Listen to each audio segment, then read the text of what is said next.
Máme za sebou zápas o 3. miesto a vlastne aj koniec série o 3. miesto medzi Bažantmi a tímom Kanárikov zo Šurian. Bažanti víťazili 3-1 v sérii 2-0. Máme tu aj oceneného hráča medzi individualitami, medzi tými najskúsenejšími. Dominoval Miško Novák.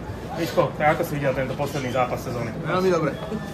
Tento posledný zápas sezóny bol taký vybičovaný trošku do nervov, pretože obidva manšafty chceli vyhrať. Jasné, nikto nechcel dať nič zadarmo, všetci sme bojovali do posledného dychu. My sme mali možno, že trošku viacej šťastia, ale boli sme aj dôraznejší v hre.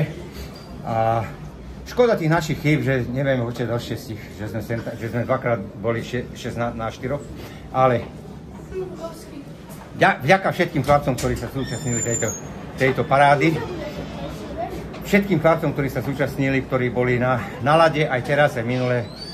Srdečná vďaka, ďakujem veľmi pekne, ale v prvom rade ja za seba by som chcel poďakovať mojej polovičke, mojej rodine, že mi dovolili hrať takému seniorovi, keď sa to tak dá povedať, že mi umožnili, že môžem chodiť na ľad, môžem sa tu vyžívať, môžem tu vyvetrať hlavu a poznať kopu dobrých chlapcov, nielen v našom manšafte, ale aj z iných manšaftov, že sú fagani, ktorým záleží na hokeji aj na dobrých vzťahoch medzi sebou. Miško, takže toto je taká hodená rukavica do ďalšej sezóny. Určite teda môžeme očakávať, že budeš tiež súčasťou PHL-ky.